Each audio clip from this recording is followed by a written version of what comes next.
76 anyos nga lolo sa Bohol apil sa mga midagan sa Pink Run 2025 alang sa mga adunay cancer.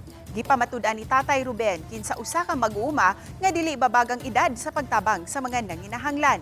Usa siya sa 4,000 runners nga misalmot sa Run for a Cause karong tuiga aron sa pagpakatap sa kamahinungdanon sa breast cancer awareness advocacy.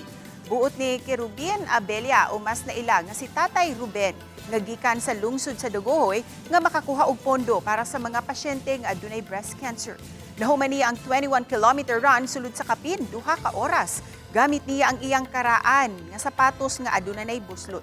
Matod ni Tatay Ruben, nagsugod siya pag-apil sa contest sa dagan dihang 14 anyos pa lang siya. Kung dili mag-exercise, busy siya sa pag-atiman sa iyang mga tanom nga saging. Para kay Tatay Ruben, ang pag-apil sa mga dagan dili lang sports. Apan paagi niya aron mutabang sa isig katao. The purpose of this big event is fundraising for the breast cancer patients of Bohol. We have like 35 divisions every year. This is our 4th year. Thank you so much, supporters.